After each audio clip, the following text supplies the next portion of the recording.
Hello, it's Dawn Michelle from Boho Tarot, and welcome to part 3 of how to start a tarot journal. In the first few videos, we talked about setting up and planning your tarot journal. In this final video, we'll chat about some of the tips and techniques you can use to craft a creative tarot journal. So let's just take a real quick flip through a couple of my other monthly inserts just so you can kind of see some of the fun things that you can do with a tarot journal. This is my one from June of 2020, and I was working with a couple of key decks. I did a tarot challenge that month, and you can see that I was able to really kind of dive deep into the creative aspects of my tarot journaling. Here's where I did a whole self check-in. You can see here that I did some paper crafting. I added fabric in this particular one, little flip outs, and just interesting things to really allow me to be creative. This is one of my favorite ones. I do believe I did this one on camera on a journal with me, where I actually did a single card pull and I made this little collaged paper and fabric background with my reading here and my little card tucked in that pops beneath this flower to hold it in place. That was a really fun one. And you can see I even incorporated like sewing, and I have stitching and fabric and all kinds of good stuff in here. These are all my custom made inserts because then I can create my own pages and use different things to add different texture to my journal. Craft paper, scrapbook paper, dot grid paper. In some cases I have like some tea stained paper. Here's one that's a coffee stain page. And this is a great way to really explore creative journaling. So here you see another collage where I've done all kinds of paper, fabric, stitching, all kinds of fun stuff on this particular page, and that was a really fun one. So this particular insert was one where I got very, very creative with it, but your tarot journal doesn't have to be a super creative exploration either. So that was a really fun one. This one, I created this whole cover, I think put this one together on my other channel.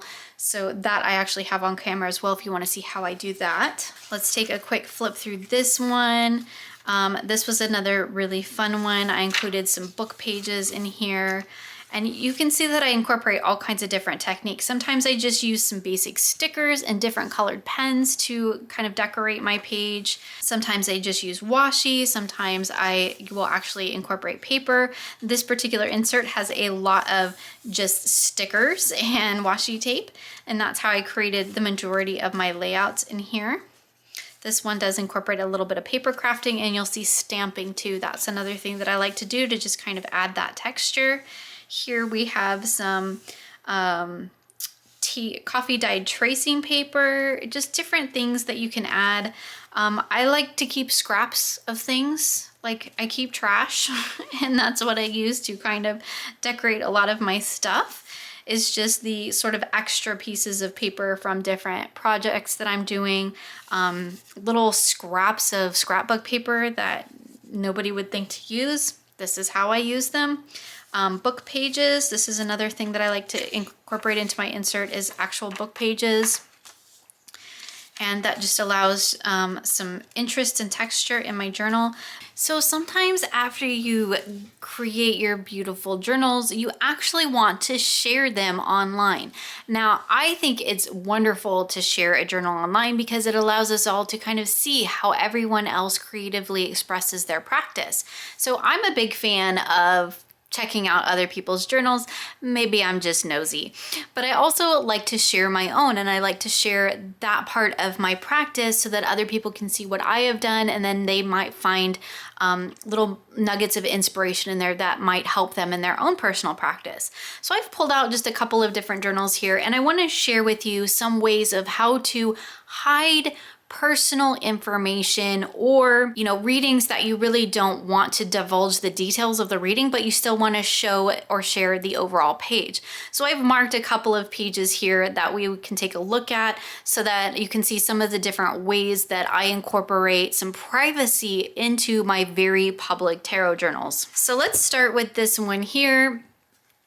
So one of the things that you can do to create some private spaces in your journal is to create things like little pullouts. So this was created using a paper bag that I just cut down to size. It already had the little hole or little cutout in the top, so I just cut this little portion of it. I put this over the top just to decorate it, and in here I actually just have my list of decks that I used that week.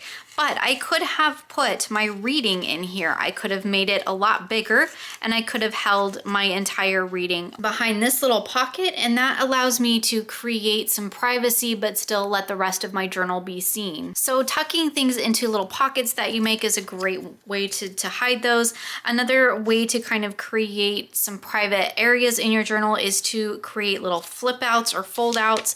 So this one is just a piece of paper, and it's nothing private. Sometimes I just include these as decorative elements as well. But these was a list of some of my favorite card pairings I was working on. And just to add some interest to it, I created it as a little fold out. There is a little washi tape tab on the top so that I can quickly open it. And all I did was take a piece of washi tape, fold the top of it over to create that tab effect, and it holds it down and in place. So that's another thing that you can do to hide private information, is to create kind of a little fold out. So let's take a look in this one. So here's another way to kind of that same pocket idea, but I have my entire reading was written on a scrap piece of notebook paper. Now, sometimes I don't want to actually transfer everything that I've written, especially if it's a really lengthy reading. So sometimes I'll just actually write it on a scrap piece of paper, a regular piece of notebook paper, and then I'll just create a pocket in my journal, fold it up and tuck it in there. So not only does that create privacy, because you can still see here was my reading, I have my beautiful cards in here, my printout, and I have this beautiful pocket. And, you know, I've noted the reading that it was and the day I did it, but my actual reflections are all in here, which means they're also very private.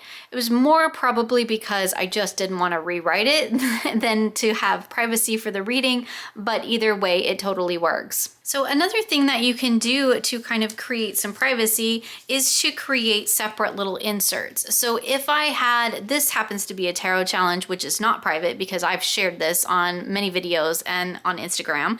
But if you wanted to create kind of a lengthier, bigger reading that you wanted to keep separate, you could always just put it in a little notebook. This is a little handmade notebook, which is some cardstock and some paper sewn in. And I do have a couple tutorials on my creative channel about how I create these, so I'll try to remember to leave that linked in the description box below so you can see how to make your own inserts. But creating just a little kind of mini notebook to go in your notebook is a great way to hide things as well that you don't want to be seen. Because if I wanted to, I could just set this aside and here's my layout in my journal, and my private reading could possibly be in here. So that's another wonderful way to kind of hide or create subsections in your journal. It's also a great way to do things like have a tarot challenge. So as I mentioned, I was, could pull this out when I was working on my tarot challenge and have it separate and just easier to work on. So that's another way to not only hide information, but to kind of create more space in your tarot journal. So another thing that you can do is simply just cover up the sections that you don't want to be seen on camera or in public. So for me, this particular reading, whatever I wrote here was quite personal. So before I shared this insert for the month, I just covered it up with a scrap piece of paper and taped it onto the top with washi. Now I like to use washi tape because it's removable. So I know that once I'm done sharing this journal publicly, I can pull this off and then I don't need to keep that in there. But simply covering things up with a piece of paper works just as well. Now in this particular one, I did a couple of different things. Here you can see where I have created a little flip out. So now while this one doesn't actually hide my message because my reading message is actually written on this piece of coffee dyed tracing paper, and it's actually not so much hiding, but it's overlaid over this poem. Now if I wanted to hide or kind of just make my reading a little bit more private, I could have written my reading underneath here and then overlaid it with the tracing paper or overlaid it with the poem itself, and that creates just a little hiding spot for your more private information. I did it more of as a decorative element, obviously because my reading is on top. I like the way it looked with the reading, and we had the title of the poem here, which I think just really worked well. But that's definitely another way that you can sort of decoratively cover up things, and you can intentionally cover up things when you're putting your readings in. So if you know that there's something in particular that you don't want to be seen publicly, you can actually integrate that into your design of your page. So you can use things like your flip outs and your fold outs and your tip-ins and things like that. In the journaling world, this is actually called a tip-in, which is basically I just taped something in. I do not know where that term comes from, but that's what everybody calls it, where basically you tape something in to add more space to your journal. That's also a great thing to do if you have a reading that is going to extend beyond your page. You could also write it on a separate sheet of paper and then just basically paste it or tip it in so that it can fold out to be more writing space for you. So another thing that you can do to sort of create private spaces in your journal is to actually cover it up with other things. So whereas this isn't necessarily a private reading, this was actually an exploration of a really creative journaling page that I actually did in a journal with me. So if you want to see that, there is a link to that playlist in the description box below. But in this particular one, I took a full-size copy of my card and I created this beautiful collage, and I used the little clip here to put it in, but underneath here is actually my reading.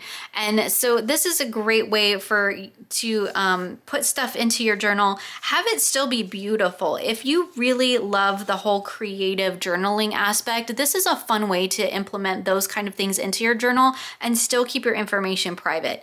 Because when I just flip through this, or if somebody else were to flip through it, or as I'm doing here to show it on camera, you wouldn't be able to see my writing underneath there because it's hidden behind this little flip out. So while mine was done just really as a creative exploration and as a journal with me, you could totally put your private information back behind there. So another way to keep things private and also actually extend the writing space within your journal, which we kind of talked about, is to create these little kind of accordion style inserts. So for this particular one, I had this very large photo. Now I do believe that this is actually a personal reading, and that's probably why I decided to create this page layout in this way, because I knew I didn't want the actual writing to be seen on camera. But it also serves a purpose to create a larger writing space. So I had, 6 whole cards here. This was a situation that I was doing a reading on, and so I knew I needed much more space than I would get right here in this little square. And so by writing it on a piece of paper, which I basically accordioned out, I was able to get that whole writing in there, just basically fold it up accordion style and then pop it in here, and it's held down with washi tape just so that it doesn't flop open and accidentally get torn. So that's another great way to keep things kind of hidden and private in your journal. And finally, let's talk about some of my favorite journaling supplies. I do have a more in-depth video on this on my other channel, but just to kind of cover the supplies that I tend to use a lot with my tarot journal, besides obviously my decks and the journal itself. Some of the things that I like to use for those decorative elements are things like stamps and stickers. Stamps are great for adding quick, just really fun decorative elements. The ink that I almost always use for stamping is this Ranger archival ink. I do like that it's archival level and it's acid free, so that's always handy. So another thing that I like to use to add just some real quick, pretty decorative touches to my planners is stickers. And I do have, I believe, a whole journal with me how I decorated an entire page using stickers. So that's a fun way to add just a quick decorative element. These are of course happy planner stickers, but you can also order packs of stickers in any kind of thing that in any kind of motif that you want on Amazon or at your local craft store or any of those places. So stickers and stamps I use quite often. For lettering stamps, I have these little guys, which are little alphabet stamps, and I love to use those to create titles, dates, things like that. Those are really handy, and that's just a little cheap set that I got off of Amazon. Obviously, washi tape. That's something that I use quite often, not only to cover up mistakes, as we saw, but also just to add decorative elements. It's a really quick and easy way, kind of like a sticker or a stamp, to just add a really pretty decorative element to your page, and you don't have to do a lot of work for it. Another sort of decorative element that I sometimes like to add, depending on the deck that I'm working on, is distressed ink. And this is the type of ink that just kind of makes things look kind of old and grungy. So we can take here, and this is a little stamp that I use. These are all Tim Holtz, and you can take it here and see that it darkens up things and makes them look old and grungy. So that's a fun thing that I like to sometimes do to create that kind of old, antique, or sort of faded and aged look in my journals. Sometimes that really matches the aesthetic of the deck that I'm using, and so that's really fun to work with. Another thing that I like to use is paper crafts. So scrapbook paper, pages from old books that I've torn out, and other different types of papers. Like this is tracing paper, and tracing paper actually, especially if you coffee dye it, almost creates a sort of opaque see-through effect. This is actually layered up, but if I put this over the top, I can actually almost read what's underneath there. So it's another great way to add some different textures and layers into your journals. And of course, another thing that I like to use in my journals sometimes is fabric, and fabric actually makes wonderful little fun edges on your journals. You can use it to create tabs, as I've done here. You can use it to decorate pages, as you see here. And you can see in this particular layout, I've used pretty much all of the things that I've talked about. I have my card printout here. I have some coffee dyed tracing paper. I have inked the whole page so that it looks nice and grungy. I've used paper crafting here to add my little message. I have some fabric here, different textiles. I did some sewing, and here's some washi. So this page actually has kind of all of those techniques that I just talked about all in one. Of course, you don't have to use them all in one, but that might be some fun things that you'd like to do to incorporate. So on a more sort of practical level, the things that I use to kind of do my writing and get stuff into my journal. Now, if I'm doing any work with fabric or textiles or really heavy cardstock, I actually use Fabri-Tac, and I don't have any here to show you because I'm actually out at the moment. Fabri-Tac is great for adhering different types of mediums together, and it is definitely my go-to because pretty much anything I stick it to, it will stay. But just for adding just normal lightweight paper or the printouts of my cards, what I've been using lately is the Oohoo stick, and this is just a really great glue stick that's quick and easy to use, and it holds really well. It holds better, I found, than the Elmer brand of glue stick, but that could just be me and personal preference. Occasionally I do use a tape runner. Tape runners are not my favorite because pretty much once you stick it down, it's stuck. It's not forgiving at all. The Oohoo stick isn't very forgiving either. You only have about a second or two to kind of shift things if you need to. The tape runner, you have like 0 time to move things around. That's a great alternative, and I do use it for those larger, heavier pieces because it holds them really well. The Oohoo stick doesn't hold really hefty or weighty cardstock or paper very well. It'll hold it for a little while, but eventually it kind of releases. It does hold the kind of just basic paper, you know, normal weight paper. It holds it pretty well. And of course, as I already mentioned, whiteout, I do use that on occasion to correct, you know, written mistakes. That happens, that's okay. So for pens, again, I have a much more in-depth, lengthier video on this on my other channel, but my kind of go-to pens for my tarot journaling is, my go-to pen for just writing in general is this Uniball Signo. I don't use fancy pens. I haven't gotten into the whole fountain pen thing. Mostly I'm just afraid to, because that's a whole nother rabbit hole that I could see myself diving deep into. I love the way this pen writes, and I use it on like for everything. So I have just like dozens of these running around my house. This is my go-to pen for absolutely everything, including writing in my tarot journal. When I want to do more decorative line work or things like that, I use the Micron. This is the 01. My other standard go-to is the 05. Those are the two I use the most. The 05 is kind of like the same size as, say, your fine tip Sharpie, whereas the 01 is a bit finer and works better for more intricate details. So the microns are what I use for kind of that line work or doodle work that we see in my journal. If I need a white gel pen, I found that this one, which is funny, I realized a while back was the same brand as the pen that I love so much, and it's the Uniball Signo in the white gel pen. Now they do have these in also, I believe, silver and gold. I have used other white gel pens. I find that they aren't as crisp and clear and aren't as saturated in their color as the white is, or maybe lack of color, or all the colors. I can't remember which it is. This one tends to work the best for me, and it works great on black paper or just writing over darker ink or darker paper. For the colored writing that you see that happens in my journal, which generally if I've written something in a different color, for me, that generally means that it's not my original writing, right? It's something I have pulled out of a guidebook or something I've pulled off the card itself. It's someone else's words. And that tends to be how I distinguish between what is my own thoughts and reflections and what is information that I've gained from a guidebook. So you'll see that a lot in my journals. Sometimes I do use them for decorative elements, titles and things like that. But in looking at that, I can tell that it's just a title. It's not really anything. But if I've written something in a colored pen, it's generally somebody else's idea or note or reflection, whereas anything written in my black pen is almost always my own thoughts and feelings.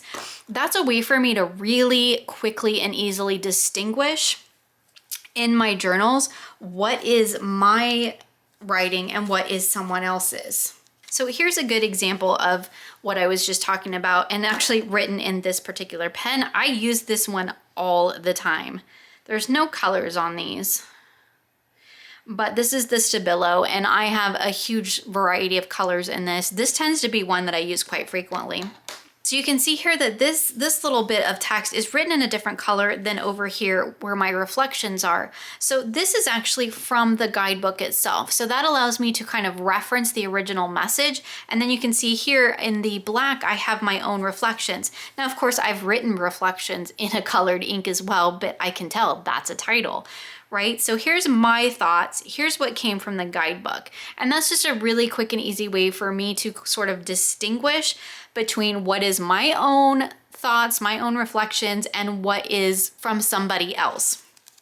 I do that a lot with a lot of things that I work on. If I'm including someone else's thoughts or ideas, I like to kind of let that stand out to me so that I know that it's different from, what my own thoughts and feelings are. And I find that using a different colored ink, besides just also allowing me to add different color on the page, works really well for that because it creates a really distinct visual indication that that is someone else's words. And for those decorative elements, that decorative writing that we saw, I tend to use my Tombows, and these are just brush art markers. And I almost always use the brush side, but they are double-sided, so sometimes I do use the smaller tip for writing or finer detail work, but most of the time the sort of decorative text that we see in my journals as far as like headers or titles or things like that is generally done in the Tombow, as well as sometimes the different coloring that I do for doodles or pages or things like that. So that's a look at the kind of main supplies that I actually use in my tarot journal. Now, of course, all of this is optional. The only thing that you need to have a tarot journal is somewhere to write your reflections and a deck to work with. That is really all you need. Everything else is icing on the cake, but for me, that's a really fun part of the process, and it does help me to dive deeper into my readings and to view them from a more creative aspect. And so it really works well for my personal practice, and it's just a lot of fun. But do note that you do not need any of this to have a really effective and really wonderful tarot journal. Just simply writing down your thoughts and your feelings and your reflections on your readings is all you really need. Remember, a tarot journal is a tool that should support your readings, create a safe space for you to reflect on those readings, and provide you with the opportunity to review what you have written. Your journal is yours alone, and you are free to do with it as you wish.